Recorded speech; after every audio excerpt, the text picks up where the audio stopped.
नमस्तु जिनेभ्या। आप सभी को सादर जय जिनेन्द्र। आज हम आए हैं महाराष्ट्र की पावन धरा और गोमती नदी की निर्मल धारा में समाये हुए दो भव्य जिनालयों के दर्शन करने के लिए। यह अतिशय क्षेत्र महाराष्ट्र के नांदुरबाग जिले में शहादा के पास तीर्थंकर लेनी के नाम से प्रसिद्ध है।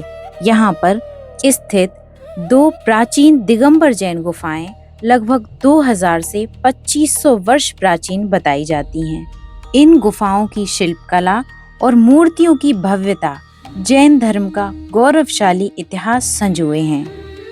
आप देख सकते हैं पूर्व में यहाँ नदी की धारा मंदिरों को अपने अंदर संरक्षित किए हुए थी, तभी ये मंदिर बाहरी आक्रमणकारियों से सुरक्षित रह पाए।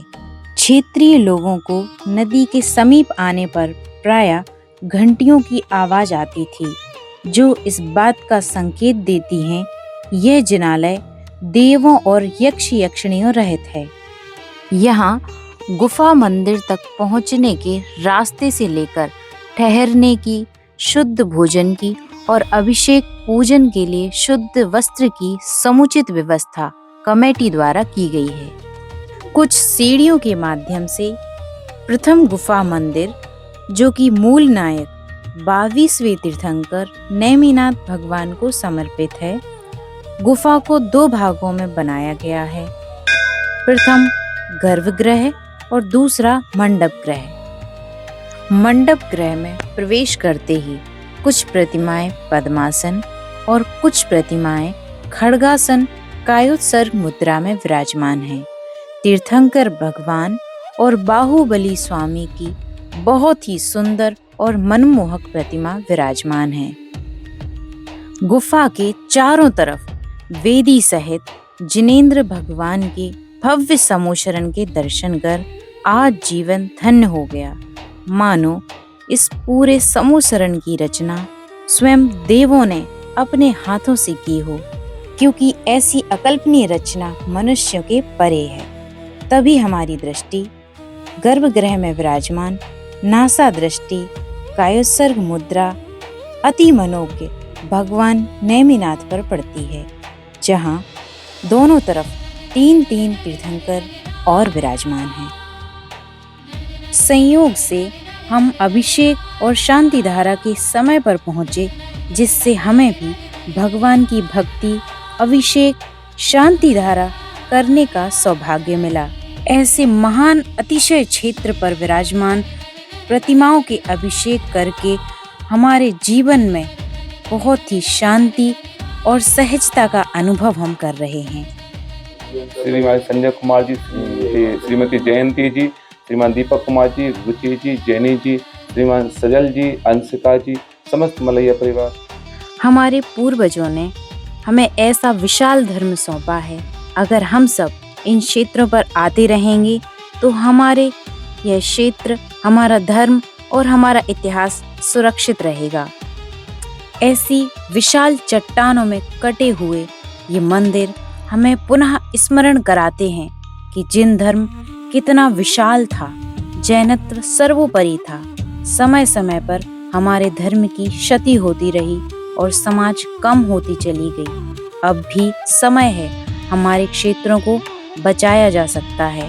हमें निरंतर अपने इन सभी क्षेत्रों पर आते रहना चाहिए, जिससे हमारा स्वामित्व भी यहाँ पर बना रहेगा।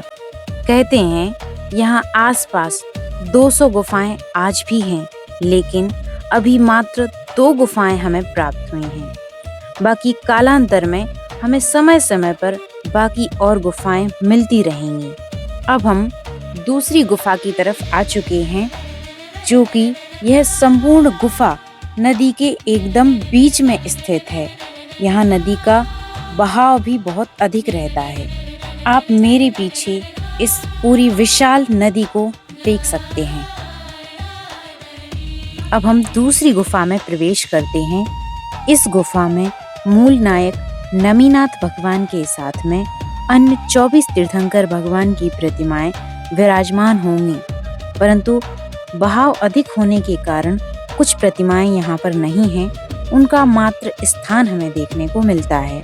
प्रतिमाओं का स्वरूप बहुत ही सुंदर। कुछ प्रतिमाएं खड्गासन कायोत्सर्ग मुद्रा में, कुछ प्रतिमाएं पद्मासन कायोत्सर्ग ध्यान मुद्रा में यहाँ पर विराजमान हैं। इन गुफाओं की कला आज भी लोगों को आश्चर्यचकित कर देती है। हर दीवार में साधना की कहानी छिपी है। इन पत्थरों को देखिए, ये केवल मूर्तियां नहीं, ये हजारों वर्षों की तपस्या का मौन इतिहास है। चट्टानों को काटकर बनाई गई ये दिव्य प्रतिमाएं आज भी ध्यान, त्याग और आत्म शांति का संदेश देती हैं। इस पावन गुफा के केंद्र में विराजमान है मूल नायक नमीनाथ भगवान, शांत, स्थिर, निर्विकार। उनके दिव्य मुखमंडल पर विराजित यह अलौकिक शांति मानो हर अशांत मन को ध्यान की ओर बुला रही हो। इन चट्टानों के बीच विराजमान उनकी यह दिव्य प्रतिमा सदियों बाद भी उतनी ही जीवंत प्रतीत होती है, मानो आज भी तप की ऊर्जा यहाँ स्पंदित हो रही हो। प्रभु के चरणों में झुकते ही मन का अहंकार शांत होने लगता है और आत्मा ध्यान की ओर बढ़ने लगती है। यह दृश्य केवल दर्शन का नहीं, समर्पण का है। नमीनाथ भगवान की जय हो। अभी हमने इस भव्य क्षेत्र के दर्शन किए, हमें बहुत ही अच्छा लगा। अगर आपको भी हमारा वीडियो पसंद आया है, यहाँ के दर्शन अच्छे लगे हैं, तो आप सबको भी यहाँ दर्शन करने जरूर आना चाहिए, क्योंकि हम आएंगे तो हमारे क्षेत्र भी सुरक्षित रहेंगे। और इस वीडियो को ज्यादा से ज्यादा शेयर करें, जिससे इन क्षेत्रों की महिमा सभी तक पहुँच सके। सभी को सादर जय जिनेंद्र। अगर आप भी किसी क्षेत्र का वीडियो बनवाना चाहते हैं तो हमसे संपर्क कर सकते हैं।